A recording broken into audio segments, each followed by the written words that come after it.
So, man, you guys ever have one of those mornings where you're like, what the hell is going on? We're having one of those mornings today, but we're hoping to have a good conversation with everybody watching today or listening. I got Chris Pepitone with me today. I ran into him at a church function a while back. I said, hey, man, you want to go on a podcast with me? And he's like, sure, why not? He goes, what are we going to talk about? Crap if I know. So here we are. I did tell him, coming into it, I said, hey, I just want to talk, maybe share your life with us, some different struggles. Guys, for me, it was offenses, being a little kid and realizing what those offenses were doing as I built up different walls and just started living life like off the chains in a sense because of things that offended me. And didn't really realize, what life was about till recently. So sitting with Chris, he's a father of 4 kids, and he did it right though, man. Chris, you did it right. You had your kids early, and he has a 12-year-old. I got a 12, an 8, and a 1. I'm like, man, I guess everything happens for a reason, but you did it right, brother. You got some space. 6, yep. Well, that's cool. So dad of 4, you've got a business selling guns, and I've got a couple guns from you, actually. That's pretty cool. Had no idea we'd ever be sitting down like this, having a conversation. But who would have thought that? But you guys will have to put a link. Malibu will have to put a link in for me to get a hold of you. Anybody wants a real cool gun, we'll have to, put a plug in for you. So, well, Chris, talk to me a little bit. I know in the past you were in law enforcement and you're not doing that anymore. You're, retired. I was injured during a training accident, my gun hand. Sheriff at the time really didn't have too much compassion for anybody who wasn't part of his little clique. So I retired a little early, cashed out, and then started just doing other things. I started a produce and fish market with my father. Old Florida tortilla chips we started, and then wasn't being fulfilled or happy with either one of those. So then I started the gun shop. So just making custom weapons and getting my hands dirty and getting into things that, developing new things. So yeah, something a little more fun, right up your alley. Yeah. It's more of a passion. So I just feel good going and doing, what I love to do, instead of being forced to do something. I gotta say, beard and guns sound better than beard and chips. Yes. Yeah. When they find all those hairs in the bag, they kind of... Yeah, they're kind of like, hey, man, we got returned, what's going on here? So talk to me a little bit about your life. Like, tell me where you're at, like, growing up, what was like childhood like for you? Well, growing up, my father making a good hefty 6-figure salary, 70s, 80s. My mother was working. She had worked in the medical field, but she was like, bill collections for ophthalmologists and doctors' offices and did different things. I'm the middle of 3. I got an older brother, a younger sister. Growing up, I was the black sheep. I was the odd man out always. It was always my brother or my sister. And very early on, I put up some heavy walls and made some vows that, because I didn't feel like part of the family. I just, as a young kid, everybody's praising one on either side of you, and you're the one that gets, nothing. And, or so it seemed at the time. I mean, now that I look back on it, there was a lot of things that I missed, but you're a kid and you perceive things a lot differently. So I put up these walls of, you know what? I'm not going to let anybody get close to me. I'm not going to let anybody love me or just, get too close, because every time somebody did, I got hurt. I ended up getting hurt, or I put my hopes into being loved by this person, and again, they let you down. There's a lot of my childhood that I don't remember. So I don't know if there were some traumatic experiences that were just blocked out, but there was a good portion of my childhood that I didn't remember. So, growing up, you're always guarded. You see all these people around you, and you get defensive at everything. You see this person getting away with something, and you're like, why? I want justice on that person right now. You just start getting angry, and that anger just kept building up and building up and building up. And I didn't let it out. I found good ways to hide it. And then as you get older, it starts coming out because you can't just hold it back anymore. And then I was never one to just like start going fighting or anything.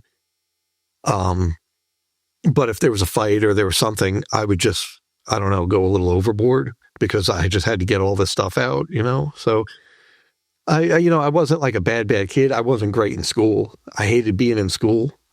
Hated sitting there, just doing stuff over and over again. They would have classes, where I went to school, where it was like called Gifted and Talented, where they saw kids that weren't great in school, but they had creativity, and the one thing I wanted to do was be in that class because then I could express myself. I could be creative. I could do things that actually made me feel good. No, always got passed by, always got, pushed to the corner and just, we're going to let this kid in. And I'm like, how are you going to let this kid in? This kid's a maniac, but, he's got creativity. Yeah, you don't know him like we know him, but, it is what it is. And so forever, I was like always under the radar.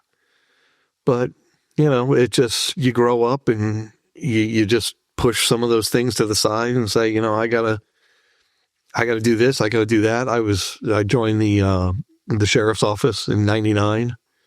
And after being 6 months in the police academy, and I always felt, though, that I was like 15 years old, trapped in this old man's body because of the way I thought, because I just couldn't get past a lot of the hurts and a lot of the issues that came up because of the vows that I made, not to let anybody in, not to love anybody.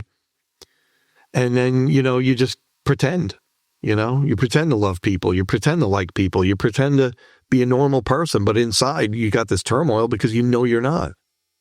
And so I struggled with that forever. I mean, later in life, it came back as depression, like, wouldn't it be just so much easier with the training I have, all the stuff that I have, just to go off and join like a military somewhere and just die on a battlefield where nobody knows, nobody cares, and that's the way I felt. And for a long time, that was my thought process. And then my wife's family introduced me to Christ, which they planted the seed. Don't get me wrong. I had all these bad habits, and I found them at an early age, like pornography. Pornography was my go-to thing to actually feel loved, feel wanted, feel desired.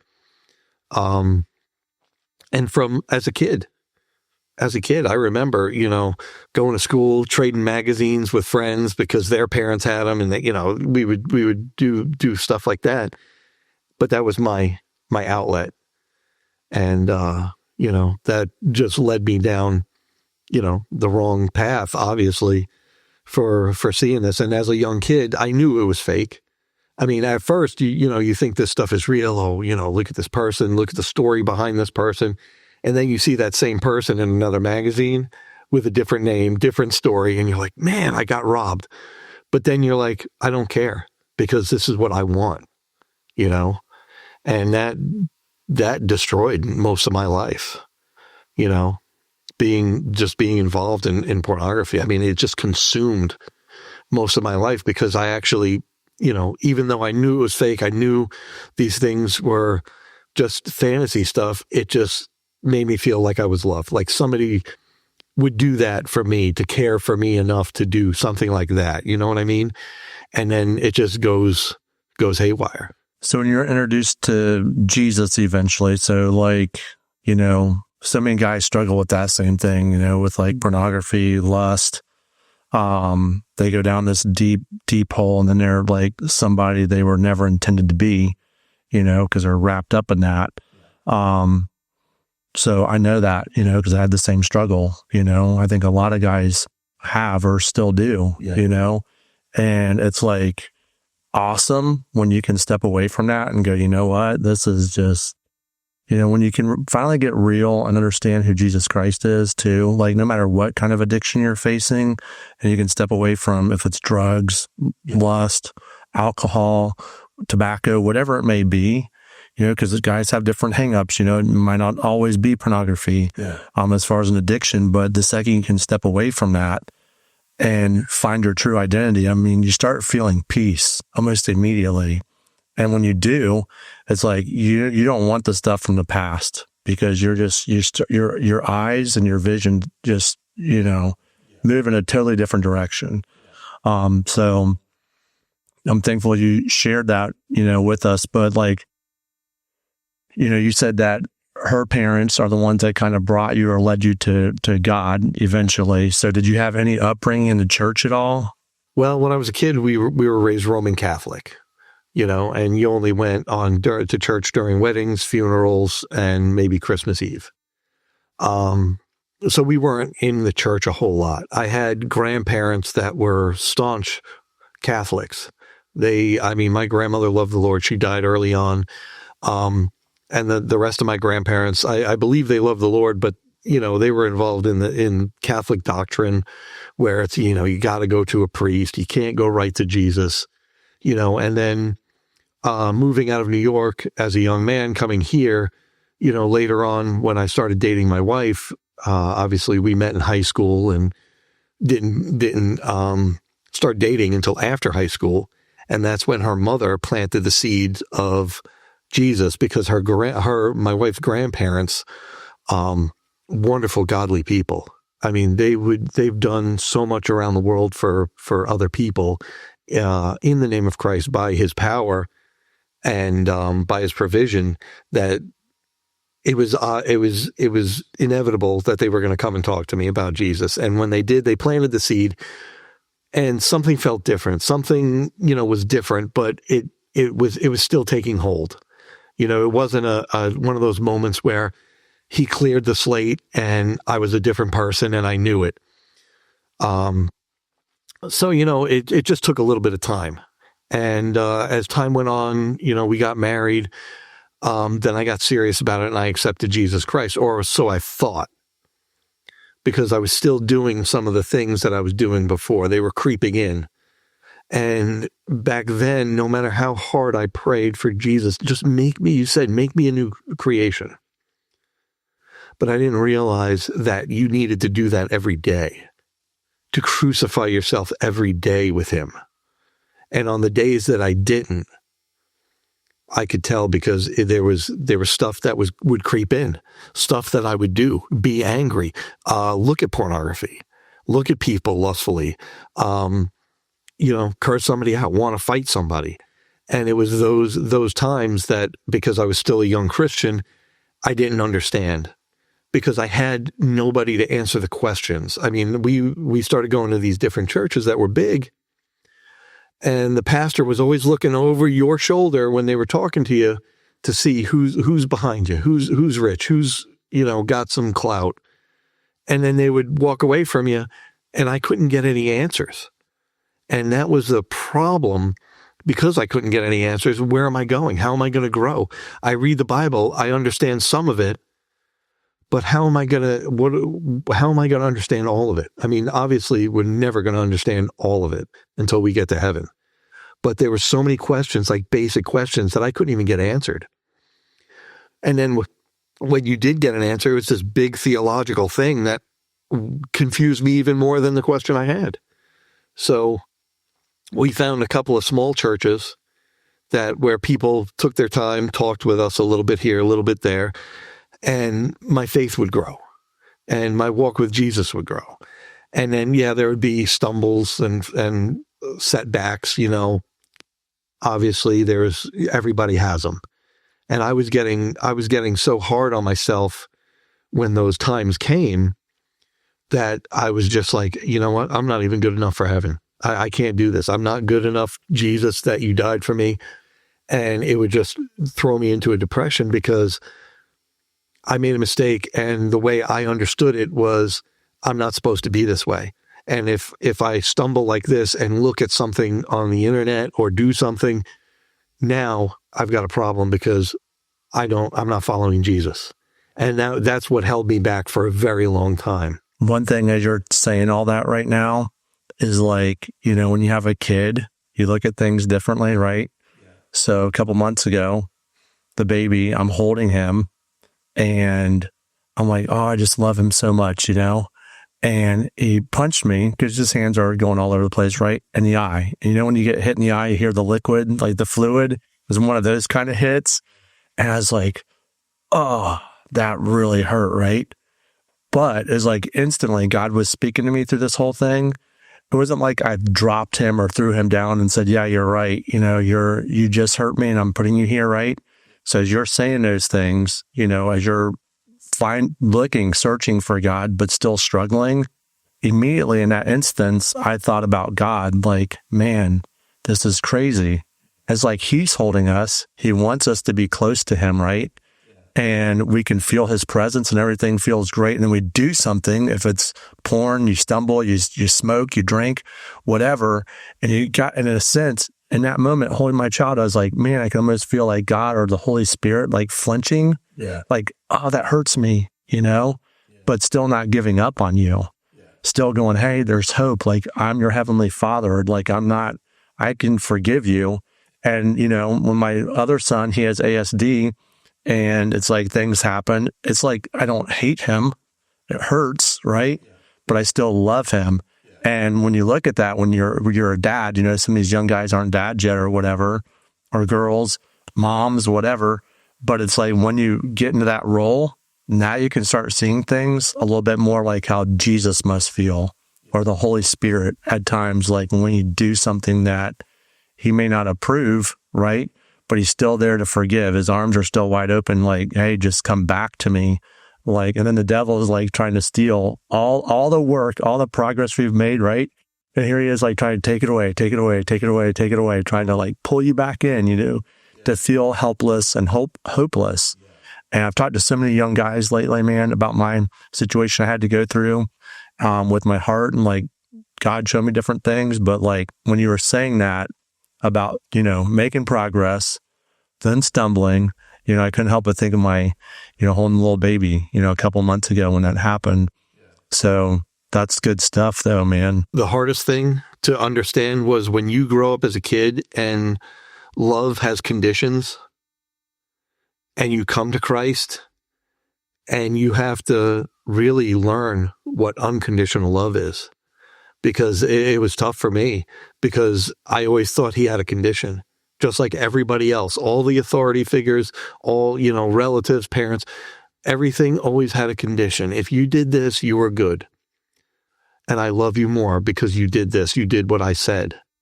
Even whether it was right or wrong, everything had a condition. So that the time that you come to Christ and he reveals himself to you, because he didn't truly reveal himself to me until I was in my 40s. And it was a session we had for inner healing. And God, before then, I went to Transformed. And the first Transformed I went to, as a young man, you have to be so many different people to everybody. You have to wear so many masks. And I didn't even know who I was, because my strength of blending in to everybody causes your downfall, because you blend into the wrong people, then you've screwed yourself.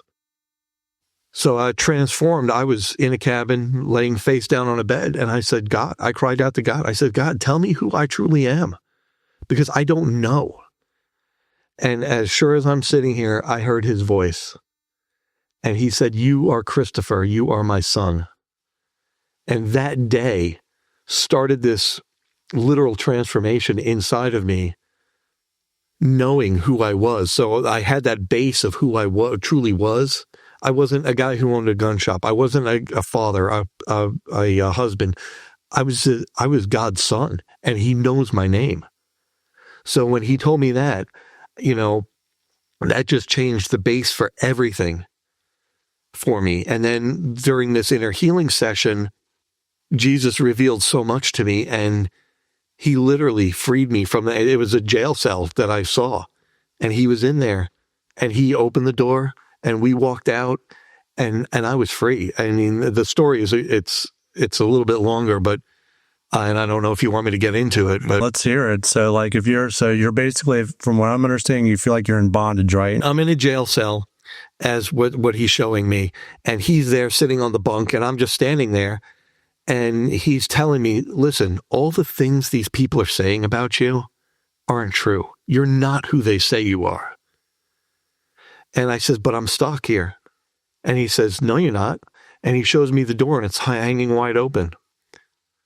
So he grabbed my hand, and I'm telling you, as I'm in this, I could feel his hand in mine, and I'm like a little child. And he leads me out, and it's pitch black all around, but there's a door standing open with this orange golden glow coming through.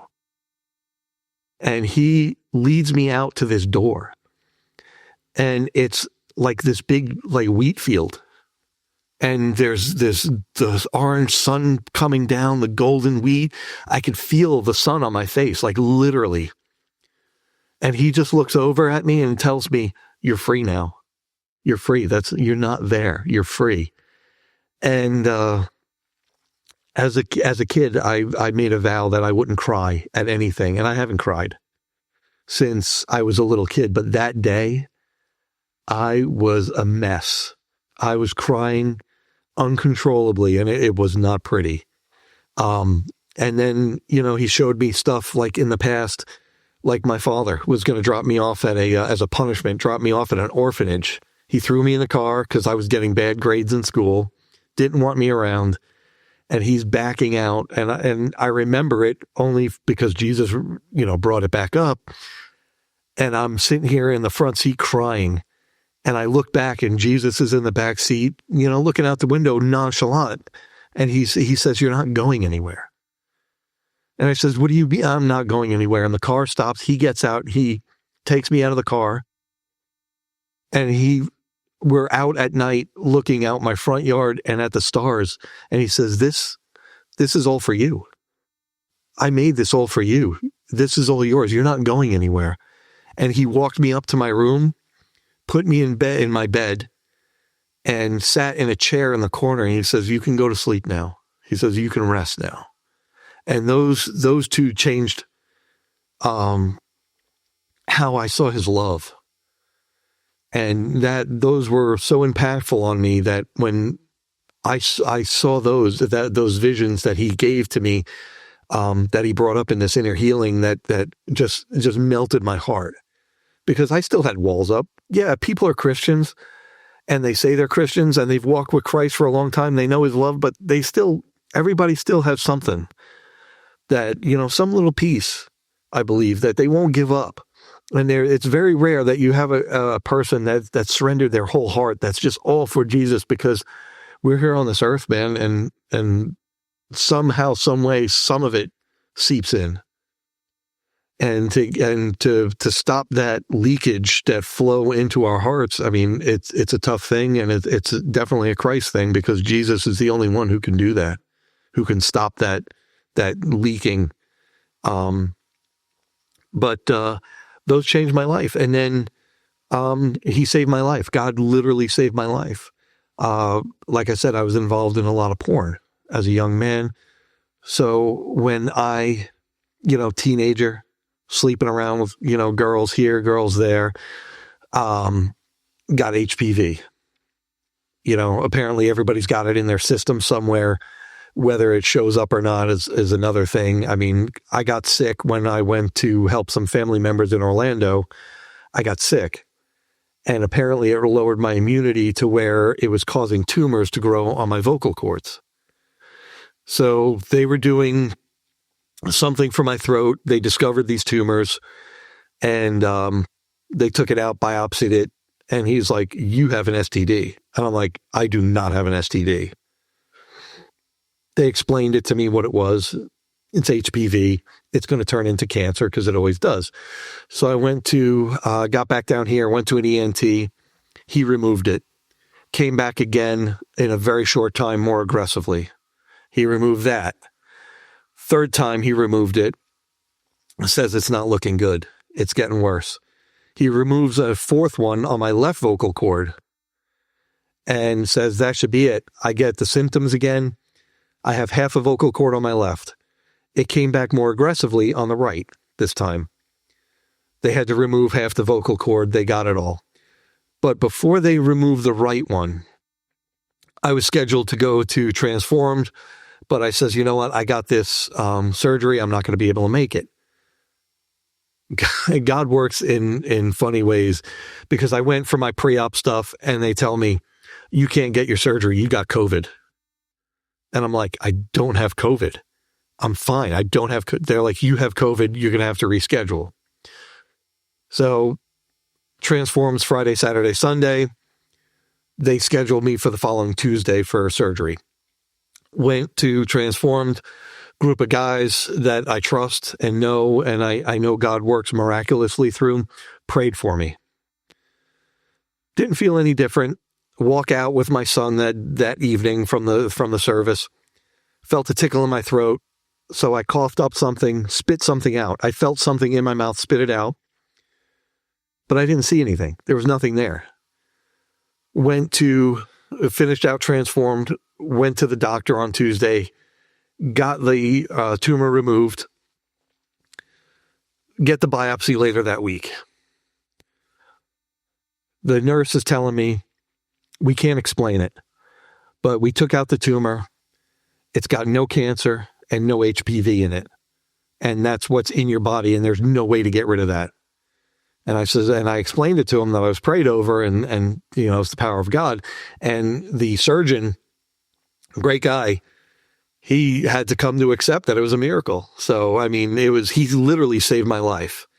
And today, to this day, it still seems surreal, like why? Because I always thought growing up, or as a young Christian, seeing people get healed, seeing people get this and that, thinking, oh, that's all for them. They must be better Christians than I am, because I've never experienced anything like that, like blessings like that. Well, it happened to me, and then I realized that those times that what I wanted was what I wanted, not what God wanted for me. And then you start to realize and pray, God, what's your desire for me? What's your dream for me? Because I want to follow that, because it always ends up in a good place. All the things that I want, that's the problem, is when I pray for me, not for what you want for me. And when I switched over to doing that and to really caring about praying for people, because I would always tell people, yeah, I'm going to pray for your brother, and walk off. I make it intentional that I just sit there and I pray with them right then and there, because I don't want to go off and possibly miss being a part of somebody's miracle, because I did what the Lord wanted me to. If I walked away and didn't do anything, then I can't share in that person's joy of them being blessed. So a lot of those things that when I became intentional about really changed my view on Jesus. Yeah, I still stumble here and there, but I'm trying not to beat myself up over it, because the devil gets in your ear and it's like, look at you, you're worthless. You just did this again, and I'm like, you know what? Away from me, devil. Yeah. You know what? I fell into your trap, but not again, because, now that when I see it coming, I could see warning signs coming. And, and I'll tell you what, for a lot of men, the biggest lead up to of sin is boredom. When you have time on your hands to do what you want, you do what you want, and it never leads to a good place. Because that's, with my business, if I have downtime, if I don't keep myself busy, that can take a hold. And for a lot of people, that's the thing. They don't realize that they get bored. Oh, let me get on the internet and do this and do this and do this. And then Next thing you know, they're deep in it. I feel like there's like, when you're saying that, like, it's so hard though to do the right thing. It's like in the boredom moments, if you could just like turn on a Christian podcast or read your Bible, you know what I mean? Or get still before God and actually pray, like that would be a huge, change in outcome, but it's understanding those moments and that time that you're in going, okay, wait a minute, do I want to go down this rabbit hole and feel choked out in the end?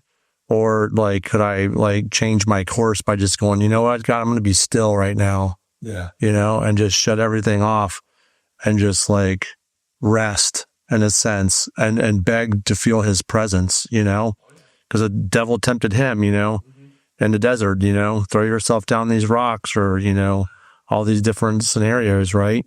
And, so we're going to be tempted, but like, if we could train up ourselves to go, hey, I'm not going to fall for that. Yeah. And then when you do, you start, gaining a lot more ground too. Yeah. It's like training day, hey, you got one more, you can lift one more. Come on, you got one more in you, don't give up, but, that's good stuff, man. And it's crazy. I feel like so many guys, growing up in church, or let's say, they meet God for the first time at a young age. I feel like, a lot of guys, especially like for me and you, it sounds like, here I am in my 40s and like realizing like what it's all about finally. Yeah. My hope is when I talk to like younger guys and stuff is like they get it sooner than later, because think about how many more people you can help. Yeah. Along the way. Like if these guys and girls get it at a young age, like the impact they could have on the world. Yeah. The world's, just wants to suck from everybody. They just want to take all the ads. You have to have this, you have to have that, you have to drive this car, you have to have this bag, you have to have these shoes. You know what I'm saying? That you're just taking. You're not pouring in, you're not giving anything. Yeah. Whereas once we know who we are in Christ, it's like now we can give. Yeah. And you can pour into other people and like show them like, yeah, this new thing isn't going to last, man. Gave myself such a hard time being a perfectionist for so long, but I mean, I got one vehicle I barely drive and it still has a scratch in it. You know what I'm saying? It got a cat scratch, and, so this world isn't forever.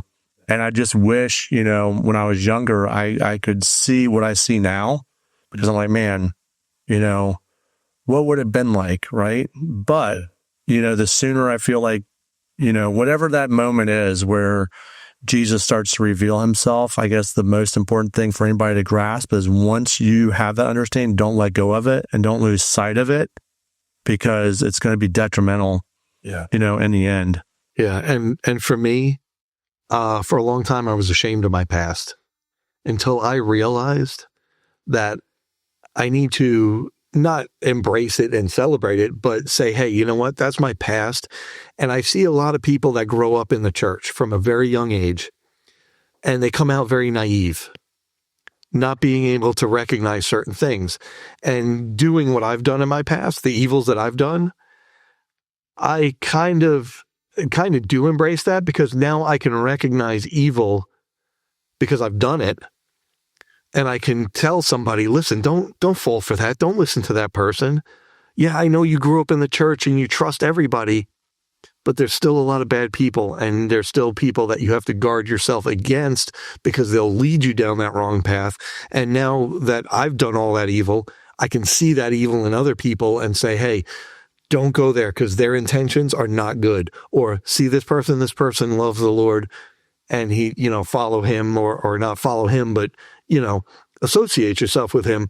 Don't associate yourself with those people, because they're only in it for themselves. They're evil. I've done it. I've been where they are. So I can recognize that. And, that's one of the things, because for a long time, I hated my past. I hated who I was, or who I thought I was, and who I made myself. But now I say, you know what? I'm glad I had that experience. I'm glad that he didn't take it from me, because now I just help that person, or I just help myself against those schemes.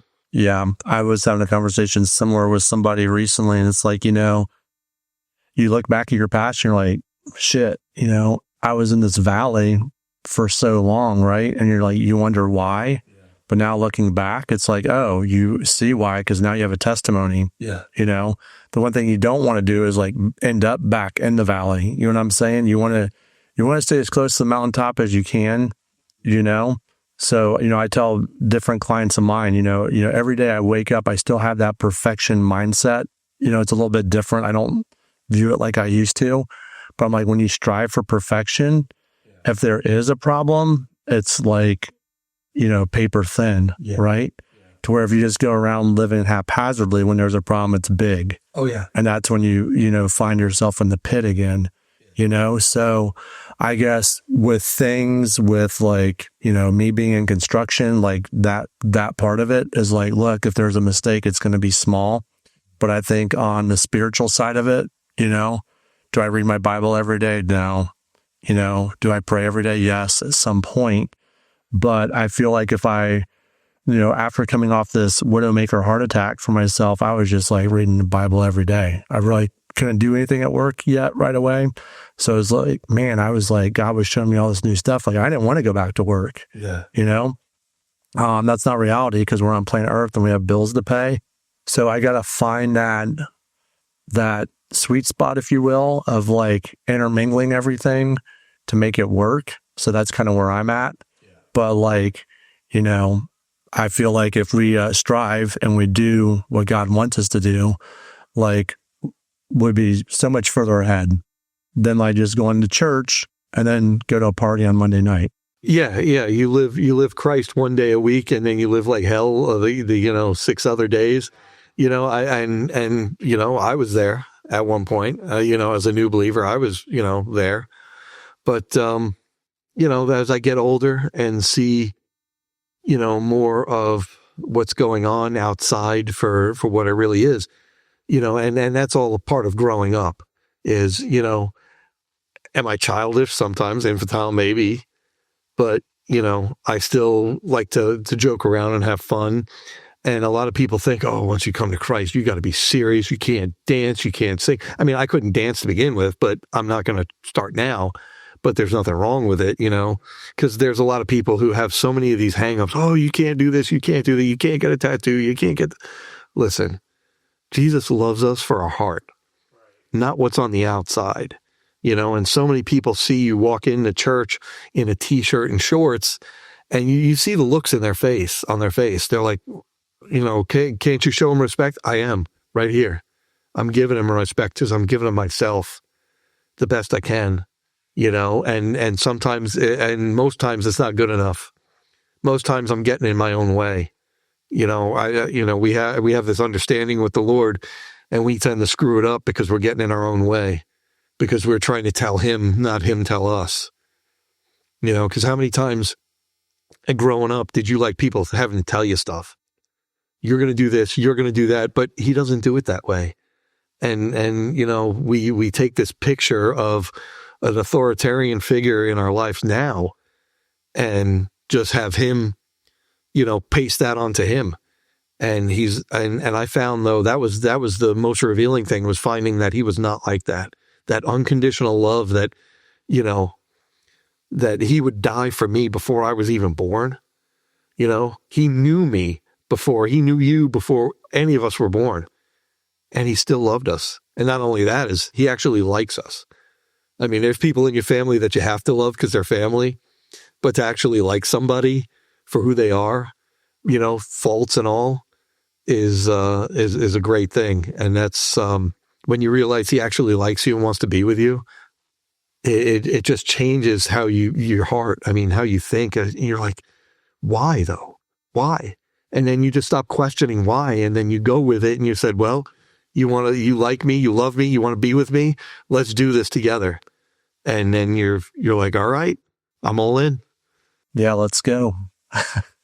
Well, you have a lot of good, cool stories. What would you say to somebody? The thing is, like, there's so many young people, and we're going to be talking to different ones, in the future, but like, some of us had like tragic upbringings, right? Like really horrific stuff happened, right? And, what do you have anything that comes to your mind right now you could say to somebody, like how like you would maybe recommend like seeking God and like finding their true identity in them? Well, a lot of people, when something tragic happens, they always question God. God, why'd you let that happen to me? Why'd you do this? Why'd you do that? He didn't do it. He loves you. He doesn't want to hurt you. But there's a lot of times that he puts us in situations, or has us in situations that we put ourselves in, and we don't want to put the blame on us.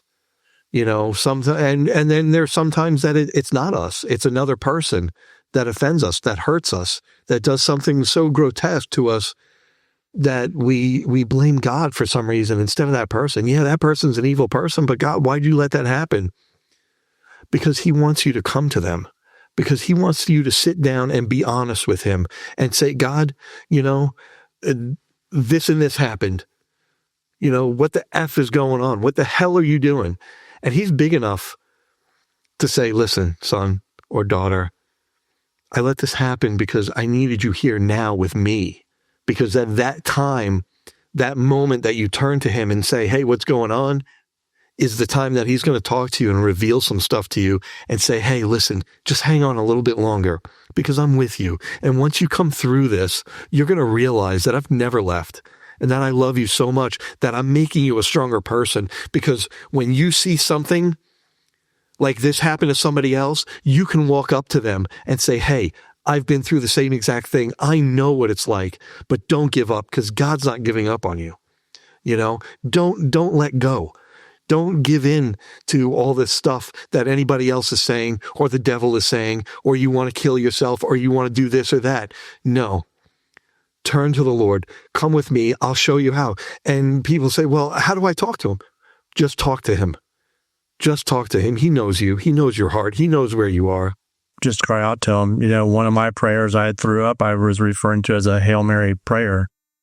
My wife kept saying, well, what do you mean by that? I mean, well, I'm not saying like a Catholic approach at all. I'm just saying like the time's running out. You've got to throw this ball in the end zone, and you're tossing up a prayer. Odds of like not catching it, in a situation like that are pretty high, right? So, that's kind of what I did. It was a very generic prayer. I was like, God, walking from my barn up to the house, like, God, I know people die in car crashes, plane crashes. Like, if I'm not ready for heaven, don't let me leave planet Earth. Yeah. And then 3 days later, everything happens to me with my heart. And here I am, like, on a slither of life. That's all I had left. And I had no idea praying that. I don't even know why I said that prayer.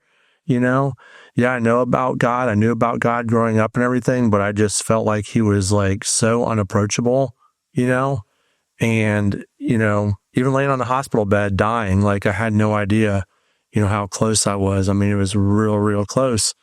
And, I'm listening to music and watching baseball. Thankfully, there was no football because I probably would have checked out, get too excited. So watching these lame baseball games.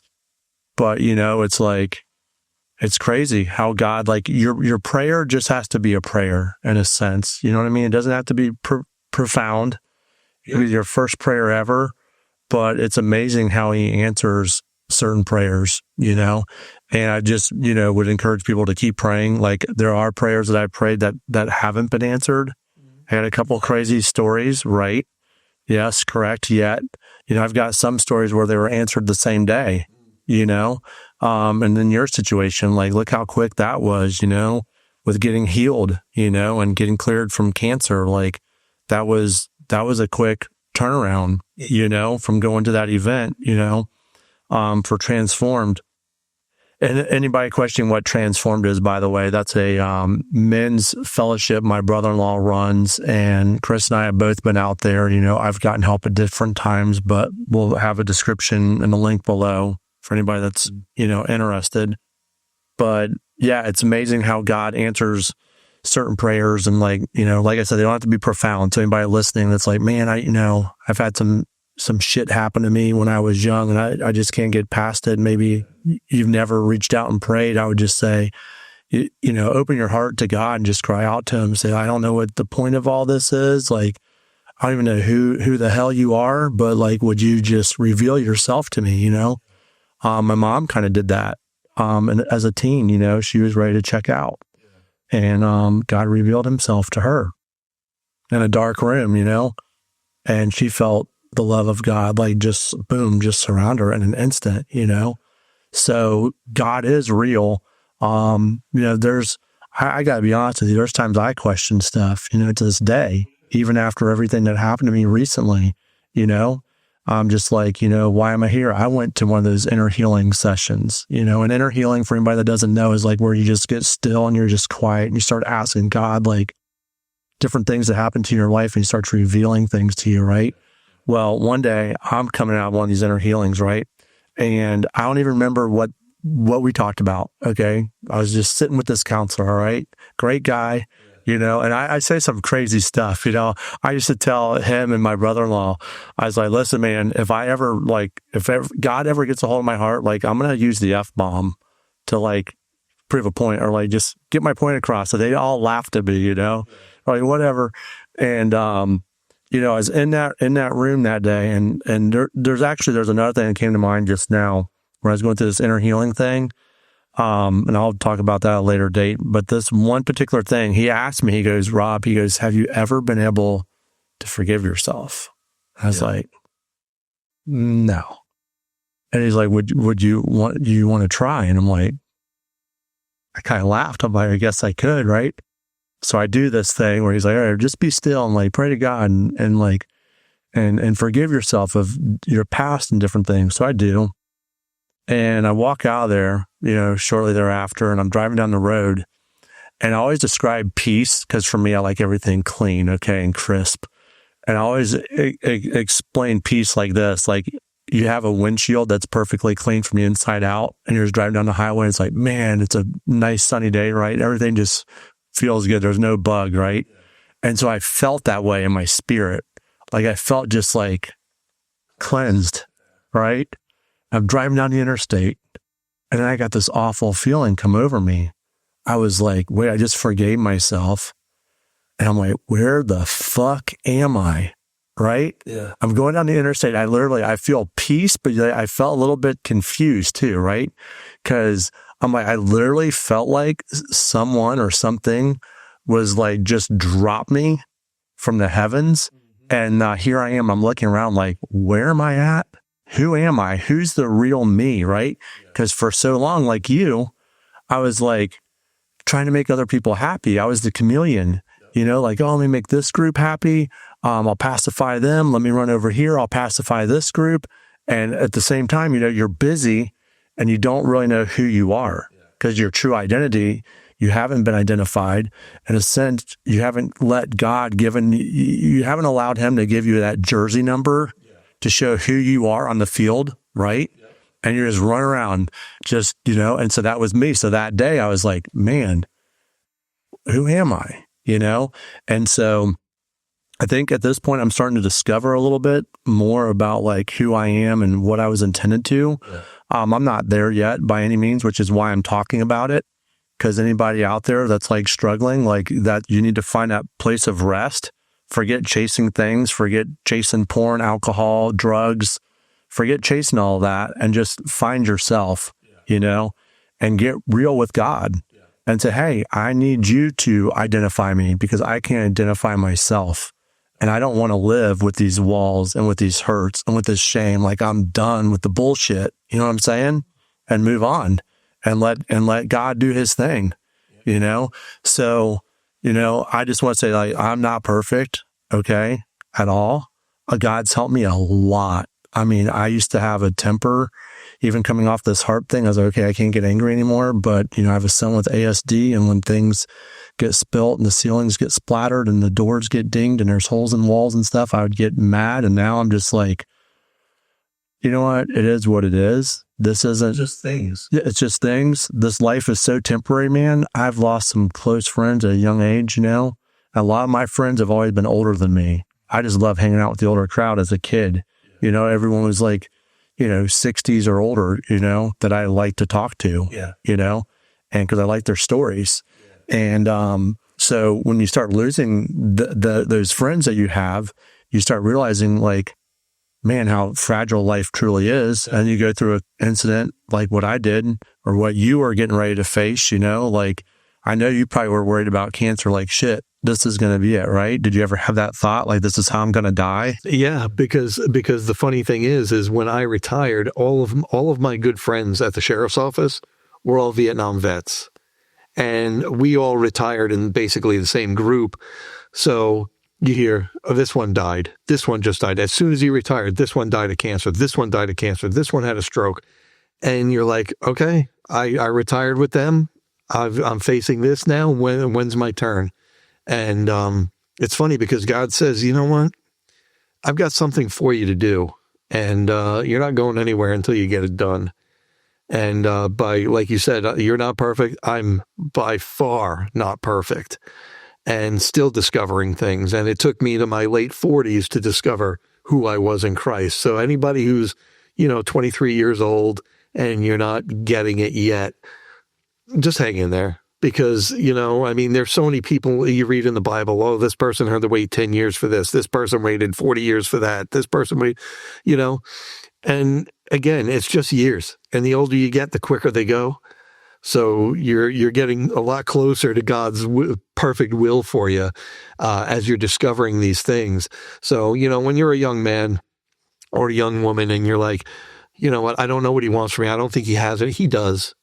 He does. You just got to be patient and listen. And when you're praying to him and you want to find out who you are or what your purpose is, just get quiet with him. Just get in a quiet room.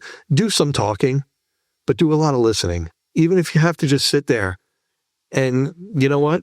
I've had some of the most intense, beautiful, just heartfelt conversations with God at 3 a.m. You go to bed angry. You go to bed with something on your heart that's not right.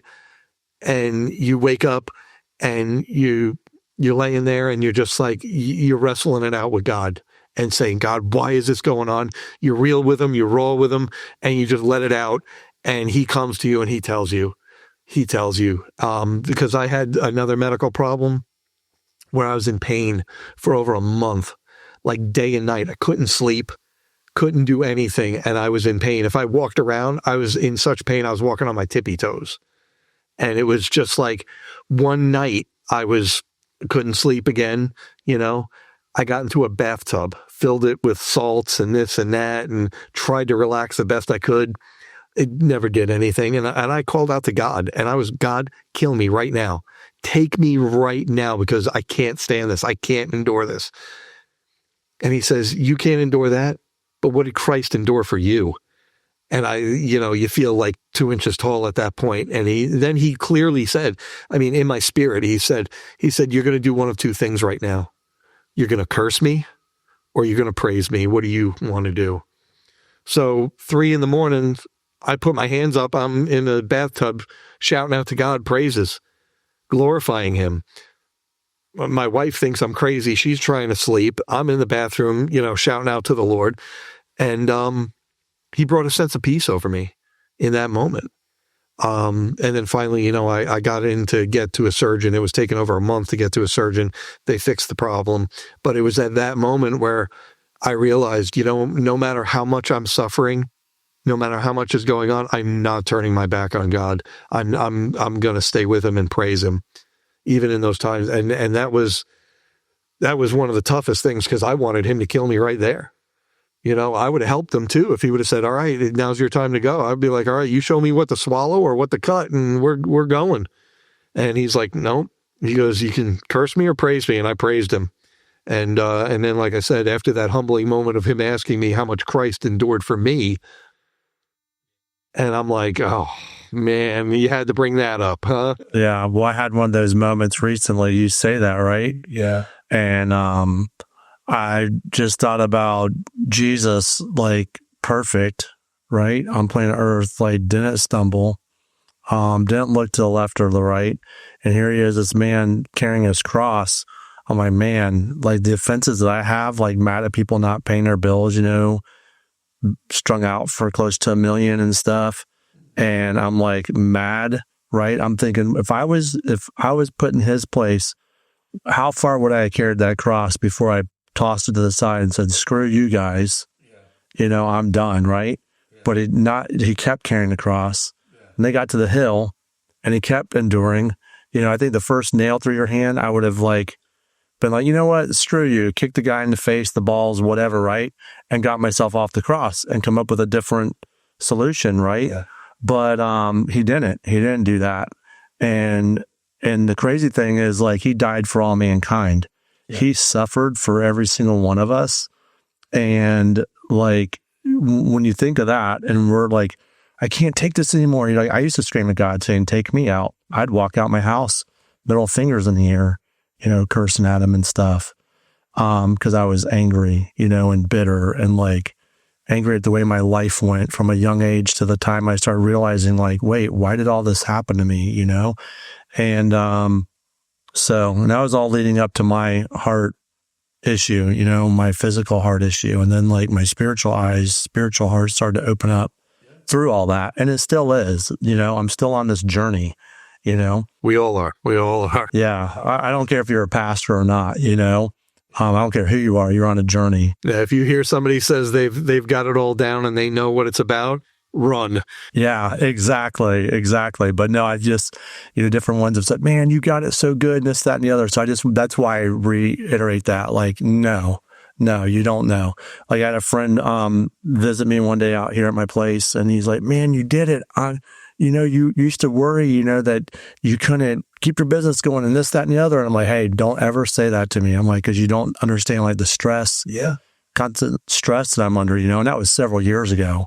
Unfortunately, that friend died tragically. It's been coming up on 5 years here soon. But, there's only one that's perfect. That's Jesus Christ. And, I don't care how low different ones of you get, taking your own life is not the answer. It's not the way to go. That's what the devil wants to do. He wants to steal. That's one thing the world will kind of there's songs written about it. There's this one day I was driving down the road about suicide, and my friend died of an accidental overdose. And I was the song popped in my head out of nowhere. It's an old alternative song. So I flipped to it and I'm like, oh yeah, this is a song he would have liked. Then I started listening to the words, and it was literally a suicidal song. And man, I got goosebumps that day. It was crazy. So, but that's just another example of how the devil wants to steal, buy. This will make you happy. This will make you happy. This will make you happy. And then when it doesn't, just kill yourself. You know what I'm saying? And that's what he wants, and that's not the answer. Yeah. You had those thoughts. I've had those thoughts. My mom's had those thoughts. We're all going to have those negative thoughts, but we got to take them to Jesus Christ and ask him to turn it around. Yeah. Cause you hear something enough, you believe it. As a child, you hear you're worthless, you're this, you're that, you believe it. You hear the lyrics in this song over and this is a great song. It's got a great beat, but you hear the song over and over and over again. You start to believe that's the way to go, So, I mean, and if you're flooding yourself with the things of Jesus and the things of the Lord and letting the Holy Spirit talk to you and guide you and then say, hey, Lord, there's a lot of stuff I did in my past, a lot of this, a lot of the garbage. Clear it out. Let's seek you first, because when you start getting into his word, it just really just does a cleansing. Even if you're not understanding some of what you're reading, even if you're reading out loud, that's great. Cause I like reading the Bible out loud. My dog sits on the couch. I read to her the Bible, and I'll sit there, and I slacked off a little bit, not getting every day in like I wanted to, but you don't have to read a whole lot of it to start seeing, hey, I'm talking the word of God. That's life. When you were in that hospital bed, he brought you down to the edge of life to show you that he's the life and that he's going to rebuild you with his life. He had to get rid of all of you, the stuff you built up in your life, got rid of that life to start you over and saying, here, son, this is the way I want you to go. This is how I want you to do it. Put my word in your heart. Now fill yourself up with me and my word and the Holy Spirit. And now you're going to have a better life. Yeah, you're going to have struggles. Yeah, you're going to have anger. You're going to have this. You're going to have that. You're going to have you stumble. but I'm with you. I'm with you through it all.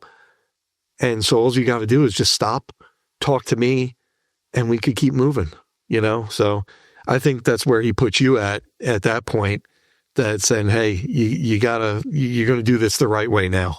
Yeah. And knowing that he's by your side, a little bit closer, because he's going to flinch. He's going to move away when we do things that aren't pleasing to him. Right. But if we walk closely with him, life does get a little bit easier, than at a distance. And one thing that you said a minute ago just kind of reminded me that you said, you read a little bit. So when I was at home recouping, I really wasn't going into work or anything. I was just like, everything was handled for the most part. And I was like, I'm just going to stay home, I think, again today, because I wasn't like up to my normal self. And I would read. And one thing I did is I read Psalm all the way through, like nonstop. Yeah. Okay. I got through it in a few days or whatever. I wasn't looking forward to Psalm 119, but it wasn't bad. Once I got through it, I was like, oh, that wasn't too bad. But one thing I saw in that as I read it, I know it was written over a course of time, right? But my point of saying I read it back to back wasn't a pat on the back. But what I got out of that was seeing King David have really good times. In the next chapter, he's in the toilet. And the next chapter, he's back up again. And it's like this roller coaster ride, right? And it's like he was a man, after God's own heart, exactly. And I'm like, wow, that's crazy, So I actually really enjoyed reading it almost nonstop because it's a reflection of all of our own lives. It's like we have good days, bad days, or a good month, or a good year, or a good 5 years, or could be in the toilet that long, right? But reading scripture like that is kind of like, okay, And the crazy thing is, this has been going on since the beginning of time, right? There's been evil since the Garden of Eden. So, it's like, you're going to let the snake win, or you're going to stomp him out. Yeah. So, man, it was good talking to you today, brother. Yeah. And one point, though, as you mentioned about King David, that's funny because you said he was a man after God's own heart, yet look what he did. I mean, he slept with a woman that wasn't his wife, had her husband killed, and the guy was loyal to him, and it's funny how God still loved him. And that was before Jesus Christ. And I mean, through the Spirit, he prophesied about Jesus, but you gotta think that, hey, if this guy did all this before Jesus Christ died for his sins, and God loved him so much, and it just shows that you could be the best person in the world living on the mountaintop all the time. You're still going to mess up, but God still loves you and he still cares about you. And a lot of times when we do that and we're ashamed of ourselves, we kind of walk away from God, and just know that we got to walk to him. And that's a hard thing to do, is looking up at him instead of looking at the ground and saying, God, I messed up. I screwed up. And just looking up at him, because if you do, you're going to see him with his arms out for you and say, here, come here. I know you messed up, but I still love you, and I want the best for you. So. Yeah. No, it's all really good. I want to just kind of wrap up with saying this. So, through all this, I was like David. I'll just say that. I was like, man, this is so good. I feel like I'm climbing. I'm closer to God than ever. And then it's kind of like, then you get into those depressed states too. Like, why am I here? Like, what's life all about? And, should I be running a business? And calls weren't coming in. Okay. And yeah, I bet, we talked a little bit about that, not a whole lot, but, and I was like, should I just wind it down? Should I keep payroll and look back a year or two later going, man, I should turn the switch off then. But then things started coming through again. I'm like, okay, I guess this is what I'm supposed to do, And so in your situation, I know you feel the same way. Yeah. And you're like, God, where are you at? Here you are running this business. You're like, God, where are you? I wish I had a following right now, man, so I could really help you out and be like, hey, guys, you got to check this out. Yeah. But you know what, guys? There's a time and a place for everything. And I just like to say, if you're looking for some guns and really cool guns, you got to check out Raven Lake Armory, and we'll put a link in the description. Can we do that, Malibu? Are we Good for that. All right. We'll put a link in the description below. And who knows, maybe you'll sell a gun or something. But, my point is, though, like, here we are, we're doing what we think we're supposed to do for our family, and things aren't coming in. And then we start doubting. We doubt ourselves first, or maybe we doubt God first. And it's like, no, just cry out to me. I've got your back. I have you in this position for a reason. Yeah. It may not all come like down on us all at once, Yeah. but, looking back, maybe it's a testimony, hey, I got this low, I was getting ready to throw in the towel, and then this happened, and it's all God, because there's nothing I can do. You know what I mean? Maybe that's what it's about, because we feel like as men, like, oh, we can do this. We've got this under wraps, Yeah, no problem. It's like me whipping my car around at 140, until you see sirens in the rearview mirror, like, I got this under control. It's like, no, you don't have it under control, Well, I believe, though, if God came through every time early, then we wouldn't have to have faith in him, because we knew he showed up early. So when he comes at the 12th hour and right on time, in those moments leading up to that, what? We have to have real faith in him. We have to really cry out to him and say, hey, Lord, I do trust you, and I thank you for showing up. But, like I said, if he showed up early, nobody would have to cry out to him or call out to him and realize how much we need him, because he's always showing up early, so he'll do it, I mean, yeah, that's faith that he'll do it, but how are you going to grow closer to him if you're not calling out to him? Yeah, you're not. My son, one of my boys, he's probably 5 or 6. And he asked me, what's faith? So we're in the Chick-fil-A drive-thru. I don't know if that's a good example or not, but this is what I told him. I said, faith is like this. We just ordered our food, and we're going to pull up to the window, and we're going to keep on going. We have faith that everything we ordered's in that bag. And he goes, oh, that's what it is? I go, yep. He goes, okay. And so that was the faith lesson of the day right there for him. And that's an awesome thing that you can give that to your son, because I've taken my son out of school, my 12-year-old, put him on the boat. We go out, do some mackerel fishing or something. And those times I can get to talk to him and teach him what it is to be a real man. Because he thought at first being a real man is being able to just take anybody out, beat him up, do this, do that, and have all this power and stuff.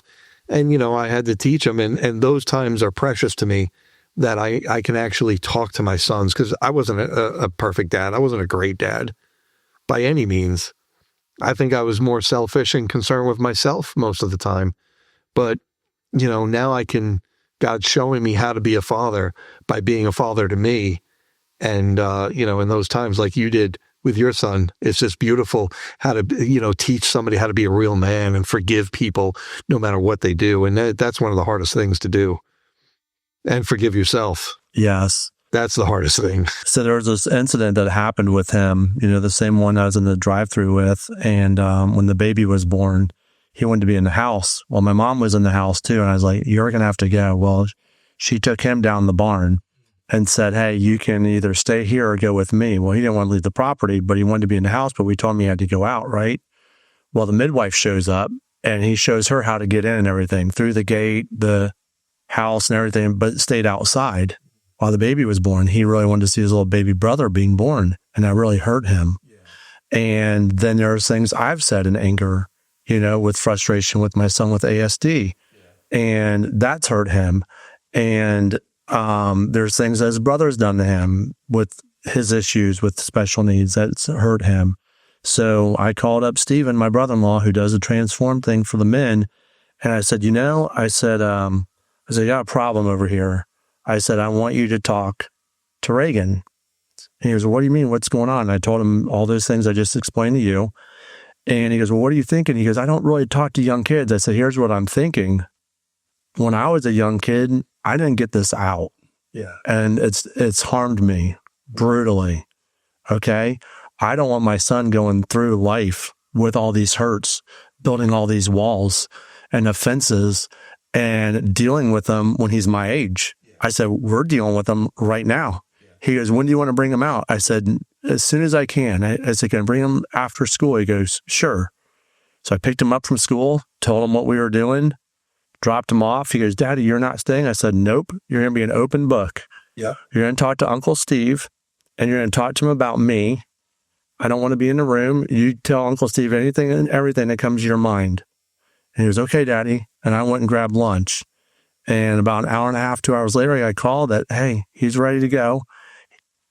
My brother-in-law called my wife and said, hey, I don't know, like, he just seemed like I walked him through everything. He was able to forgive, and I don't know if he's been being genuine or not. She's like, no, he's being genuine. He's like a little man. You know, he had to grow up fast.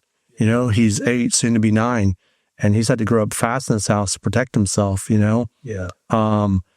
And not for me. Okay, don't call DCF if anybody's watching, but from his older brother, you know, with his situation, you know, and I love my boys, you know, and but I was like, we're gonna deal with this now, you know, and I feel like so many kids, like there needs to be a thing like, you know, Bible based to deal with these issues now and not down the road. So you have your whole life ahead of you, not the back half, not just the front half, but your entire existence on planet Earth to like know like there is a future, you know? It is easier, though, for a lot of kids to talk to almost a complete stranger about their issues than their family because they don't want to hurt their family and they'll hold back. But if you get them in front of, you know, a family friend and they're on the same page, you know, they can talk to them and let things out and realize, you know, that because, again, they think as a kid, you know, they don't see everything that's going on behind the scenes. As adults, we don't show our kids all the problems we have, you know, because we don't want to put that burden on them. But, you know, you get a family friend and they talk to them and they let it out. And that family friend could explain, listen, there's things going on. This is going on, you know, not go into detail, but let them know that they're loved and that everything is the way it should be.